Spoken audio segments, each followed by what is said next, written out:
We're back to Division 1. Tony Bell's stunning looking Toyota in the lineup. So too is John Cross, who had that spin earlier on in the day. On board with Tony Bell, the lights go to green and away goes the Toyota. Contact there as Barry Squibb rockets his way through. Dermot Carnegie on the curb and on the grass on the inside. His car gets sideways, there's contact as Squibb loses it. Somebody else got involved in all that as well, and Tony Bell finds himself in the lead. Barry Squibb now has to try and sort himself out, and all action starts in this Division 1 heat. Squibb rejoins though, that's cost him an awful lot of ground and a lot of time as well. It may well have been Lawrence Gibson who got involved in that with him. Bit of understeer there as Squibb brakes very hard and very late for the hairpin. So Tony Bell leads, having picked his way through the chaos, despite the fact he was walloped by Barry Squibb. Second at the moment is Dermot Carnegie. There in third for John Cross. Up across the line comes Tony Bell. And past him goes Carnegie. The Ford Escort rockets through in a straight line. Now Tony Bell's Toyota is quick, but it's not yet as well developed as the Ford Escort, which is being driven on the absolute ragged edge by Dermot Carnegie. Second in the championship at the moment, and he really does need a good result here this weekend to get ahead on Barry Squibb in the Composite Wheels Rallycross Championship. Downhill, Dermot Carnegie ahead of the Toyota of Tony Bell, and it looks as though he's dropping back, doesn't it? John Cross now starting to reel him in there in the Ford Fiesta. Now remember, it's a new car for Tony Bell. The rest of them have done sterling service already this year and are very well developed indeed. So Tony Bell going great guns in this new car. Just imagine how quick that's going to go come the end of the year. There though, to the checkered flag comes Dermot Carnegie to win the heat. Now what's going to happen for second? Tony Bell just hangs on, and there is the 6R4 of Lawrence Gibson, which was involved in the lap 1 accident. We now move on to see Trevor Gamble on a wet road on pole position, with up alongside him there Mike Coyne. These are the Division 4 cars, and there is Susan Jeffries, sister of Tanya, who we saw racing earlier on in the day. So a wet road, front wheel drive car mixing it as away they go, slithering off the line. Andrew Scott in the Toyota MR2 slides his way to the first corner, but look at the omnipresent yellow Nova in the hands of Mike Turpin trying to find its way up into the lead. Trevor Gamble, who was involved in that accident earlier on in the day, leads now. Up to the hairpin he comes, very gracefully slides his way through the corner, and there bringing up the field is Alan Tapscot's red Vauxhall. Keep an eye too on Dave Ward in the course of the new shaped car, the white, red and black one, as they bounce downhill. And now life is going to get very difficult indeed. At least the dust has gone, but instead it's a slippery road, and Trevor Gamble goes way out the bank there. Just about hangs onto the car, sideways coming downhill. Mike Turpin there up behind him. He too working very hard behind the wheel of the Vauxhall. Side by side nearly as they come out of the hairpin. Trevor Gamble in the white Ford ahead of the yellow Vauxhall of Mike Turpin, and towards as they come. Trevor Gamble on the limit. He knows he's got the class act in Division 4 up behind him and alongside him, and there's contact as both of them slide off. Trevor Gamble's got a bit caught out on the wet road, clipped the curb, clipped Mike Turpin. Both of them have big slides, but Mike Turpin recovers best of all, and he is now the race leader. Through the hairpin he goes with Dave Ward in second place, and you can see how wet it is getting. The sea looking ever choppier. There's contact there as Andrew Scott gets collected. The Toyota MR2 recovers, but he's lost a couple of places in the result of all of that. But still, the class act for Division 4 hangs on up front. Mike Turpin it is, on an ever increasingly slippery circuit, who is the man in command. He comes down to the hairpin, sets the car up for this right-hander, slides his way in, avoids the straw bales, and comes up to take the checkered flag, and another win in Division 4 with Dave Ward's Corsa chasing him home in second place. John Sampson's Rover slides away from the line. He's got lots of power, but not much go.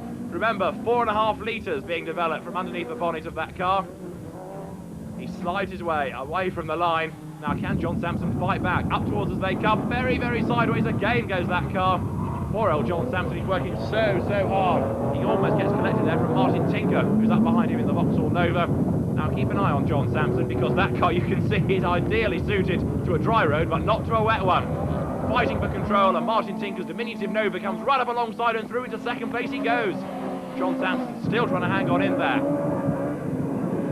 Race leader Alan Harbour goes down to the hairpin. Martin Tinker second and going very wide indeed. There is Brian Cook leaning on John Sampson, but Sampson's got the inside line, and again lots of oversteer from that car.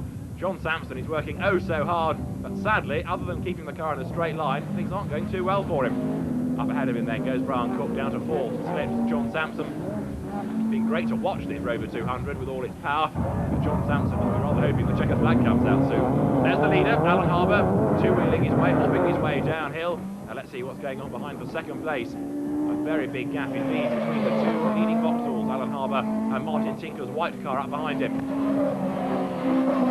The concrete then back onto the cinders comes Alan Harbour. Bonnet flapping a little bit as he bounces very loose infield section of the circuit. It's a burgeoning racetrack, and they're going very wide indeed. It's Brian Cook, and over in front of him goes Martin Tinker. A big, big accident that. Brian Cook with nowhere to go has to come to a dead stop, and well done to Brian Cook for not making contact with Martin Tinker. Well, let's have a look at how it all happened. Martin Tinker clips the tyres coming down the hill. Over it goes, and look at Brian Cook. He stands on the brakes. The race for Division 5. Mark Kay lining up on pole position. Russell Crampton alongside him. Grid about to be cleared. This always promises to be a good race, and hopefully it turns out to be a cracker. Now let's see how they fare in Division 5. A final line, Unit green. Good start by the black Peugeot there of Simon Bales, trying to muscle his way between the minis as he battles with Crampton and Richard Wakeling. So pulling away the lead is Mark Kay. Des Wheatley's Metro trying to go up the inside as well. Richard Wakeling almost running out of road as the cars come up towards the hairpin from the first line from the top of Hill Rise. There goes Richard Wakeling, putting two wheels up onto the curb and onto the grass. Simon Bale's Peugeot weaves across those. He tries to get the best line. Now that it's drying out once again, the dust is coming back, isn't it? Kay leads Crampton, leads Wheatley first, second and third. Simon Bale's Peugeot fourth there. Fifth in 5.41 is Richard Wakeling. Mark Kay leading across the line, although he has a problem, I think. Now, let's have a look at the back of the car. Something looks like it may have broken there. Russell Crampton goes through. There's a bit of smoke coming from the corner. Mark Kay may have lost a wheel by the look of it. The Mini struggles on. They're all over the curb and onto the grass goes Russell Crampton. He gets it back on sideways. I'm convinced that Mark Kay's car's only got three wheels. Yes, it has got the wheels stuck under the car. Incredible. Mark Kay on a three-wheel Mini slides downhill. Des Wheatley goes up into second place, and Mark Kay is still going. This is amazing. Tony Jeffrey goes through, chasing after the Suzuki Swift again in the hands of Nick Toomey. And Mark Kay on the left is grinding to a halt. His three-wheel Mini has cried enough. Well, considering he's done half a lap on three wheels, that is very good going indeed. It's been a mixed season for Mark. He's won a couple. He's had some big moments, though, including that huge accident at Lyddon at the start of the year. Des Wheatley on the tail of Russell Crampton, bouncing downhill. We haven't seen Des win a final this year. This would be a great result if he can get ahead of Russell Crampton.